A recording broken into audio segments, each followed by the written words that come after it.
Hello and welcome to Satyam classes. मैं सत्यम दुबे आप सबका स्वागत करता हूं।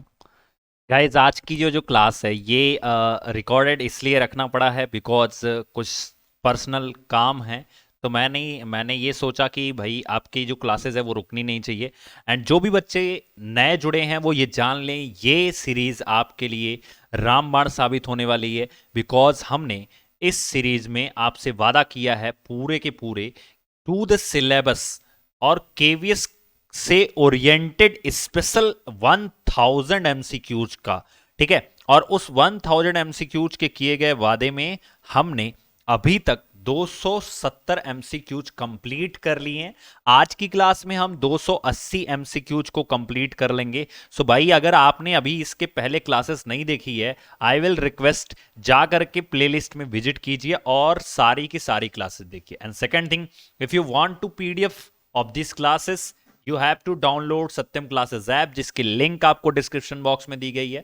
आप पीडीएफ को ऐप से फ्री है, आप डाउनलोड कर सकते हो। करना क्या होगा, आप जब ऐप डाउनलोड करोगे तो आपको लेफ्ट कॉर्नर में ऐसे 3 लाइंस मिलेंगी, उस पर क्लिक कीजिएगा। आपको स्टडी मटेरियल के सेक्शन में जाना है। वहां पर जाने के बाद आप बहुत ही सिंपल तरीके से वो सारे के सारे पीडीएफ, चाहे वो हिंदी के हों, चाहे आपके ईवीएस के हों, चाहे इंग्लिश के हों, ठीक है, ये सारे पीडीएफ आप क्या कर सकते हो, डाउनलोड कर सकते हो, चाहे मैथ के हो या फिर द मोस्ट इंपॉर्टेंट साइंस के हो। ओके, तो चलिएगा स्टार्ट करते हैं। द वेरी फर्स्ट क्वेश्चन, मुझे पता है आप लोगों से इंटरेक्शन नहीं हो पाएगा, इसलिए इस क्वेश्चन को मैं डिफाइन करते जाऊंगा और आंसर बताते जाऊंगा। ठीक है, लिखा गया है, why does the temperature of a substance remain constant during its melting point और बॉइलिंग पॉइंट। कहा जाता है कि जब कोई भी सब्सटेंस क्या करता है, अपना क्या करता है, चेंज करता है। ओके, जब उसका मेल्टिंग पॉइंट चेंज हो रहा है या बॉइलिंग पॉइंट चेंज हो रहा होता है, तो या ये जो रिमेन होता है मेल्टिंग पॉइंट और बॉइलिंग पॉइंट, ये क्यों कांस्टेंट बना रहता है? तो जस्ट बिकॉज ऑफ दैट, जैसे मैं आपको एक एग्जांपल देता हूं। मान लो आपने बर्फ ले लिया, ध्यान से सुनिएगा। तो जिस बर्तन में आपने बर्फ लिया है, ठीक है, और उसको आप गर्म कर रहे हो, मेरी बात ध्यान से सुनिएगा तो आपको ज्यादा अच्छे से समझ में आए। मान लो आप इसको क्या कर रहे हो, गर्म कर रहे हो, ठीक है, हीट कर रहे हो। तो ये बर्फ अपने जिस बर्तन में रखी हुई है, ये जिस भी बर्तन में रखी हुई है, उस बर्तन का टेम्परेचर, भले ही आप गर्म गर्म कर रहे हो, उस बर्तन का टेम्परेचर नहीं बढ़ेगा। अब आप कहोगे सर क्यों नहीं बढ़ेगा?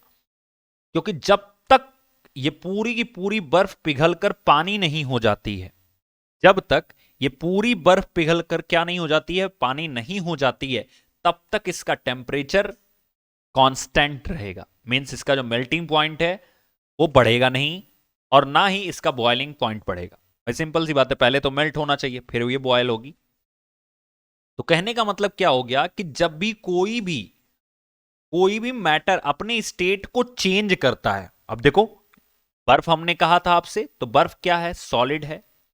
और जब सॉलिड किस में चेंज हो रहा है, लिक्विड में, तो ये जो चेंज होता है इसके दौरान उस मैटर का ना ही मेल्टिंग पॉइंट बढ़ता है ना ही बॉइलिंग पॉइंट बढ़ता है, वो कांस्टेंट होता है। रीजन क्या समझ में आया? Changing the state of the substance, इस कारण से इसका मेल्टिंग पॉइंट और बॉइलिंग पॉइंट दोनों के दोनों क्या हो जाते हैं, कांस्टेंट हो जाते हैं जब ये प्रोसेस हो रही होती है। ओके, क्लियर हो गया कि जब भी कोई भी सब्सटेंस अपने पोजीशन को, या कह सकते हो अपनी स्टेट को चेंज करता है, तो उस केस में उसका मेल्टिंग पॉइंट हमेशा कांस्टेंट हो जाता है। मतलब कुछ देर के लिए भले ही आप इसको गर्म कर रहे हो, लेकिन बर्तन जो होगा वो हमें कुछ देर के लिए ठंडा ही पड़ा रहेगा, जब तक कि इस बर्फ को पूरा पिघल पिघल न जाए। तब तक ये बर्फ जो है या ये बर्तन जो है वो 0 डिग्री सेंटीग्रेड पर ही रहेगा। Okay, so the right answer will be option A. Next question, conversion of solid to vapour, solid से वेपर बनाने की प्रोसेस को हम सब्लिमेशन बोलते हैं। Name the process used to denote conversion of vapour to solid. हालांकि ये question हमने एक बार पहले पढ़ लिया है, बट फिर भी देखिए, वेपर से सॉलिड में जब हम जाएंगे तो उसे हम डिपोजिशन बोलते हैं, जिसे हम क्या बोलते हैं, विघटन बोलते हैं, कुछ ऐसे करके बोलते हैं। ठीक है, बयान नहीं बोलते हैं, उसे विघटन बोलते हैं, डिपोजिशन बोलते हैं, सब्लिमेशन की उल्टी प्रोसेस होती है। ओके, चलिए next question. Elements and compounds are made up of, बताओ भाई, बहुत अच्छा क्वेश्चन है, बहुत प्यारा क्वेश्चन है। एलिमेंट एंड कंपाउंड जो होते हैं ये किस चीज से बने होते हैं? देखिए पहली चीज तो ये जानिए कि एलिमेंट और कंपाउंड जो होते हैं ये होते क्या है। तो देखिए एक होता है सब्सटेंस। अब सब्सटेंस दो टाइप के होते हैं, एक होता है प्योर सब्सटेंस, बहुत ध्यान से इस डायग्राम को समझिएगा, और दूसरा होता है इम्प्योर सब्सटेंस। दूसरा होता है इम्प्योर सब्सटेंस, ठीक है। देखिए प्योर सब्सटेंस में क्या कौन आता है? तो प्योर सब्सटेंस में आपका एलिमेंट आएगा, कंपाउंड आएगा, ठीक है। क्या आता है? एलिमेंट आता है, ठीक है, कंपाउंड आता है। ये सब किस में आएंगे? प्योर सब्सटेंस में आएंगे। कंपाउंड आता है। अगर मैं बात करूं इम्प्योर में, तो इम्प्योर में मिक्सचर आता है। क्या आता है? मिक्सचर आता है। अब मिक्सचर भी दो टाइप का होता है, डायग्राम बहुत इंपॉर्टेंट है। एक होता है होमोजीनस मिक्सचर, ठीक है, और एक होता है हेटेरोजीनस मिक्सचर। होमोजीनस क्या होता है? जिसमें जो सॉल्यूट होते हैं उनके सारे पार्टिकल सॉल्वेंट में, या कह सकते हो कि पानी में या किसी भी तरल पदार्थ में, वो पूरे की पूरी तरह से घुल जाते हैं, ठीक है। जैसे मान लो एक बीकर में पानी रखा है, अब इसमें आप चीनी डाल दो, तो वो जो चीनी है वो इस पानी में क्या हो जाएगा? घुल जाएगा। तो इस तरह से जो मिश्रण तैयार होगा उसे होमोजीनस बोलेंगे। मतलब कि देखने पर आपको ये अलग अलग ना पता चले कि इसमें चीनी मिलाया गया है और पानी मिलाया गया, लेकिन अगर हम वहीं रेत में यानी कि सैंड में, बालू के अंदर, बालू के अंदर अगर हम क्या डाल दें? लोहे की कील डाल दें, लोहे की कील डाल दें, तो आपको साफ दिखेगा उस बीकर के अंदर कि इसके अंदर कील डाली गई है और बालू डाला गया है। जब आप हाथ से उठाओगे तो आपको साफ दिखने लगेगा। तो इस तरह के मिक्सचर को हम हेटेरोजीनस मिक्सचर बोलते हैं, ठीक है। क्लियर हो गया? अब जितने होमोजीनस मिक्सचर होते हैं इन्हीं में आगे चल करके हमें सॉल्यूशन मिलता है। सॉल्यूशन जिसे हम क्या बोलते हैं? विलयन बोलते हैं, ठीक है भाई। सॉल्यूशन इसी के अंदर मिलता है। तो आप बहुत सारे विलयन के बारे में पढ़ोगे, कोलाइडल पढ़ोगे, सस्पेंशन पढ़ोगे, ओके। तो ये हो गया सब्सटेंस का एक डायग्राम जो आपको अपने माइंड में रखना है। तो एक चीज तो क्लियर होगी कि सर एलिमेंट एंड कंपाउंड जो हैं वो कहीं ना कहीं प्योर सब्सटेंस से बिलोंग करते हैं। किससे बिलोंग करते हैं? प्योर सब्सटेंस से बिलोंग करते हैं। अब आपको पता है कि अगर वो प्योर सब्सटेंस से बिलोंग करते हैं तो वो एक ही तरह के पार्टिकल्स उनके अंदर पाए जाते हैं, तभी तो वो प्योर हैं। जैसे आपने प्रचार सुना होगा कि शुद्ध नमक देना, तो शुद्ध नमक नहीं समझते, जिसका दाना दाना हो एक समान। देखो ये दाने बने हैं, ठीक है ना। तो जिसका दाना दाना हो एक समान, ये वाला याद रखना, उसे ही प्योर बोलते हैं, शुद्ध बोलते हैं, ठीक है। समझ में आ गई बात? तो जिसके सारे पार्टिकल क्या होते हैं? शुद्ध होते हैं, उसे हम क्या बोलते हैं? प्योर बोलते हैं। अब बात आती है कि जो एलिमेंट होते हैं और जो कंपाउंड होते हैं ये किस तरह के बने होते हैं। तो ये दो अलग अलग तरह के पार्टिकल से नहीं बने होते हैं, ये एक ही तरह के पार्टिकल से बने होते हैं, ठीक है भाई। ये एक तरह के पार्टिकल से बने होते हैं। जैसे एग्जांपल समझो, मान लो सोडियम एक एलिमेंट है, तो सोडियम जो है, मान लो ये सोडियम है, तो इसके अंदर जितने पार्टिकल्स होंगे वो सब एक ही तरह के पार्टिकल्स होंगे। समझ में आ गई बात? ठीक है। इसी तरह से अगर H2O है, पानी है, तो इसके अंदर जो H2O के पार्टिकल्स होंगे वो सब एक ही तरह के पार्टिकल्स होंगे, एक ही तरह का शेप होगा, एक ही तरह का साइज होगा। समझ में आ गई बात? तो इस तरह के जो पार्टिकल्स होते हैं ये एक एलिमेंट एंड कंपाउंड बनाते हैं जो हर तरीके से इक्वल होते हैं। तो वन काइंड, देखो काइंड जो वर्ड है ये बहुत इंपॉर्टेंट है। वन काइंड ऑफ पार्टिकल से मिलकर बने होते हैं कौन कौन? Element and compound. तो अब बार बार आपको याद दिलाने की जरूरत नहीं रहेगी। मुझे उम्मीद है कि आपको पता चल गया कि प्योर सब्सटेंस क्या होते हैं, एलिमेंट एंड कंपाउंड होते हैं। इम्प्योर में मिक्सचर आता है और इसी मिक्सचर को दो पार्ट में पढ़ते हैं, होमोजीनस एंड हेटेरोजीनस। होमोजीनस के ही अंदर हम सॉल्यूशन के पार्ट को डिस्कस करते हैं। Okay, next question. Dash are composed of different kinds of particles.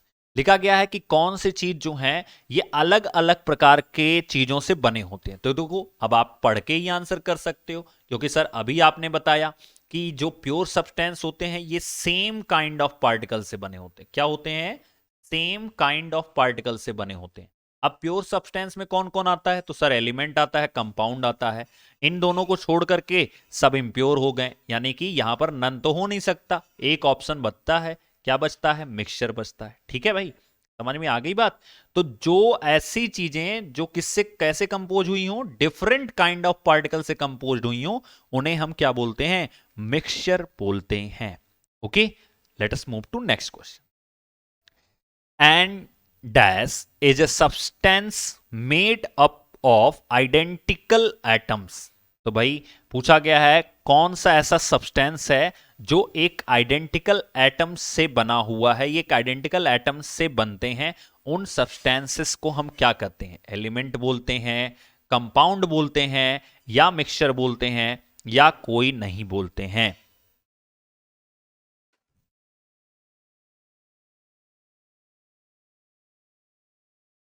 तो देखिए, यहां पर हमसे पूछा गया आइडेंटिकल। आइडेंटिकल का मतलब क्या होता है? बहुत सिंपल सी भाषा में अभी मैंने आपको समझाया कि जो सेम होते हैं, जो समान होते हैं, उनसे क्या बनता है? उनसे एलिमेंट बनता है। ठीक है, और दो या दो से ज्यादा एलिमेंट के प्रॉपर मिक्सचर को, प्रॉपर मतलब कह सकते हो एक प्रॉपर रेशियो में, जब दो या दो से ज्यादा एलिमेंट मिलते हैं तो उन्हें हम उनसे क्या बनता है? कंपाउंड बनता है। क्लियर हो गया?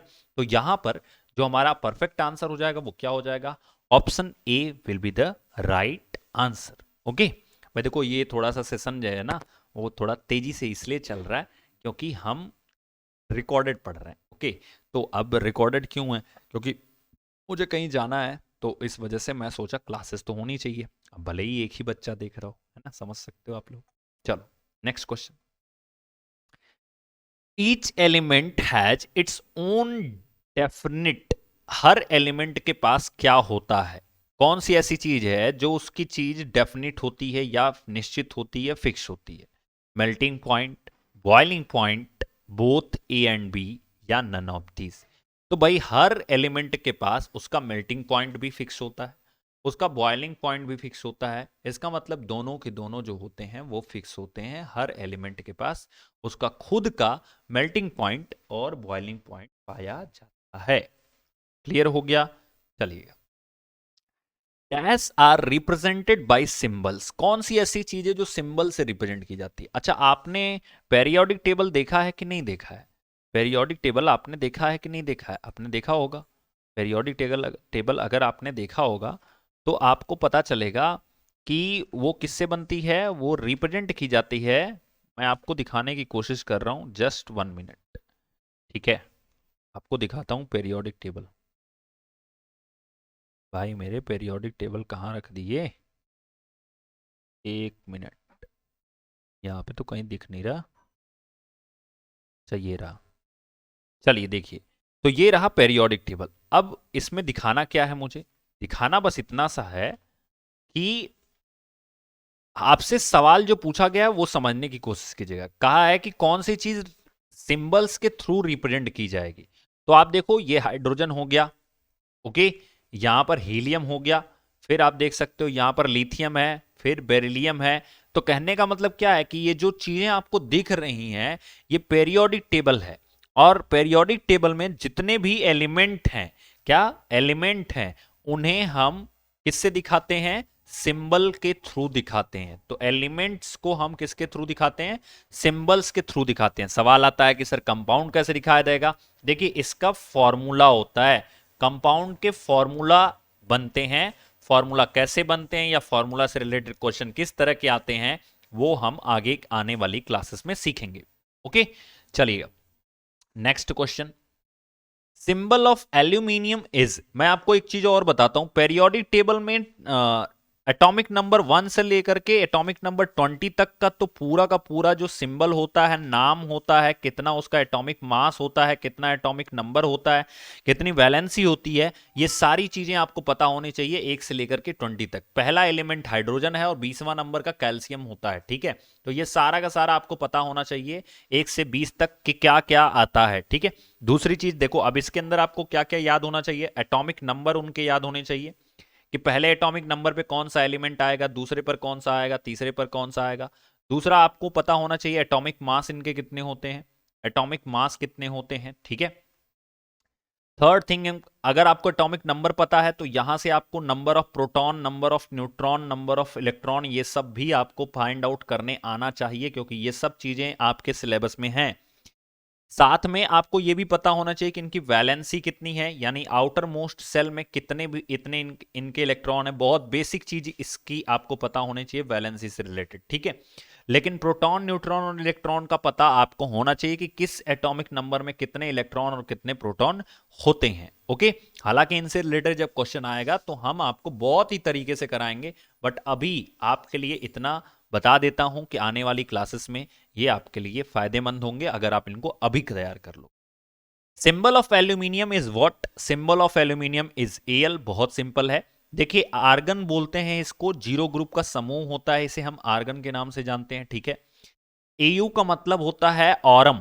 Au का मतलब होता है ऑरम। ऑरम का मतलब क्या होता है? Au का मतलब होता है ऑरम। ऑरम का मतलब होता है सोना। ऑरम का मतलब होता है सोना, गोल्ड जिसे हम बोलते, ठीक है। Ag का मतलब होता है चांदी, ठीक है भाई। Ag का मतलब होता है चांदी। Ag, Og, लोजी, सुनोजी, 4G, 5G, 6G, ठीक है। तो इस तरह से Au का मतलब होता है ऑरम, जिसे हम सोना बोलते हैं, और Ag का मतलब होता है चांदी, जिसे हम, आप तो जानते ही हो, चांदी ही बोलते हैं, सिल्वर बोलते हैं, ठीक है। आर्गन एक ऐसी गैस होती है जो कि जीरो ग्रुप के समूह से रिलेट करती है, और इस गैस को ट्यूब लाइट्स को बनाने में यूज किया जाता है, ठीक है। इस गैस से जब भी करंट पास होती है तो ये अपने आप चमकने लगती है, ठीक है। दूसरी चीज ये है कि आप इसको चाहे जितनी देर तक जलाओगे, ये रिएक्टिव गैस होती है, तो इस वजह से ये बल्ब को हीट नहीं करती है, बल्ब को गर्म नहीं करती है। अच्छा, पहले के जमाने में जो बल्ब बनता था, उस बल्ब के अंदर उस बल्ब के अंदर जो एलिमेंट लगता था, ठीक है भाई, जो फिलामेंट लगता था, वो टंगस्टन का बना होता था। किसका बना होता था? टंगस्टन का। और टंगस्टन को हम W से रिप्रेजेंट करते हैं। आपको कमेंट बॉक्स में बताना है कि जो टंगस्टन होता है, इसका मेल्टिंग पॉइंट कितना होता है, ठीक है। इसका मेल्टिंग पॉइंट कितना होता है, ये आपको कमेंट बॉक्स में बताना है, ठीक है। क्लियर हो गया? चलिएगा आगे बढ़ते हैं, नेक्स्ट क्वेश्चन पर चलते हैं। Next question, cane sugar is a combination of, जो केन का सुगर होता है, केन सुगर आप देखे हो, जो गन्ना होता है, ठीक है, उसके बारे में बात कर रहा है। किस किस चीज का कॉम्बिनेशन होता है? देखिएगा, याद रखिएगा कि ये तीनों के तीनों चीज का कॉम्बिनेशन होता है। अगर आप बात करोगे कॉम्बिनेशन के बारे में, क्योंकि सुगर का फॉर्मूला क्या होता है, सुगर को हम अगर बात करें तो ये कार्बोहाइड्रेट से रिलेट करता है। अब देखो, कार्बोहाइड्रेट भी अपने आप में एक बहुत बड़ा चैप्टर है, मैं अगर पढ़ाने लगूंगा तो यहां से बहुत सारी चीजें निकल जाएंगी, ठीक है। कार्बोहाइड्रेट से रिलेट करता है। बस आप इतना जानो कि कार्बोहाइड्रेट की तीन कैटेगरीज होती हैं। एक होता है मोनो, ठीक है, एक होता है मोनो, एक होता है डाई, ठीक है, और एक होता है ट्राई, एक होता है पॉली, ठीक है। तो मोनो कार्बोहाइड्रेट के अंदर पहला जो आपको मिलता है वो मिलता है ग्लूकोज। तो glucose is the simplest form of sugar. याद रखिएगा, glucose is the simplest form of sugar. Sugar का सबसे छोटा रूप ग्लूकोज होता है, और आपको इसका फॉर्मूला पता होगा, C6H12O6, ऐसा पता है ना। तो इसके फॉर्मूले में आपने ध्यान से देखा होगा कि तीनों के तीनों एलिमेंट आते हैं, यानी कि कार्बन भी आता है, हाइड्रोजन भी आता है, और ऑक्सीजन भी आता है। इसी वजह से मैंने बोला है कि जो शुगर होता है वो तीनों के तीनों का क्या होता है? कॉम्बिनेशन होता है, संयोजन होता है। ओके, क्लियर हो गया। कार्बोहाइड्रेट का चैप्टर फिर कभी जब मौका मिलेगा ना, आपको बहुत डिटेल में पढ़ाएंगे कि कार्बोहाइड्रेट क्या होता है, मिनरल्स क्या होते हैं, एवरीथिंग एवरीथिंग सब कुछ पढ़ाया जाएगा, ओके। चलिएगा next, the compound is always, जो कंपाउंड होता है वो क्या होता है भाई मेरे? अभी आपको मैंने बताया, देखो ध्यान से, कंपाउंड क्या होता है? कंपाउंड होता है प्योर सब्सटेंस। क्या होता है? Pure substance. ओके, क्लियर हो गया। तो अब देखो, हमसे पूछा क्या है, कंपाउंड इज ऑलवेज क्या होता है भाई? होमोजीनस होता है, हेट्रोजीनस? देखो, कंपाउंड जो होता है ये ऑलरेडी प्योर सब्सटेंस होता है, और ये जो हेट्रोजीनस और होमोजीनस लिखे हैं, ये मिक्सचर के प्रकार लिखे गए हैं। ये किसके प्रकार लिखे गए हैं? मिक्सचर के प्रकार लिखे गए हैं, ठीक है। तो हम इसे ना ही होमोजीनस कह सकते हैं, ना ही हेट्रोजीनस कह सकते हैं, ठीक है। तो आंसर क्या हो जाएगा? None of these. ये प्योर सब्सटेंस होता है। क्या होता है? प्योर सब्सटेंस होता है, ओके। चलिए, लास्ट आपका होमवर्क क्वेश्चन, जल्दी से इसका स्क्रीनशॉट लीजिए, और बड़ा खतरनाक क्वेश्चन है। लिक्विड हाइड्रोजन बॉयल्स एट, जो लिक्विड हाइड्रोजन होता है वो कितने डिग्री टेम्परेचर पर बॉयल होता है। अब आपको बहुत खतरनाक खतरनाक क्वेश्चंस यहां पर देखने को मिलेंगे, so to be ready for that in our next session. बहुत अच्छे अच्छे आप क्वेश्चंस को पाएंगे एंड रेडी रहिएगा। Thank you, all the best.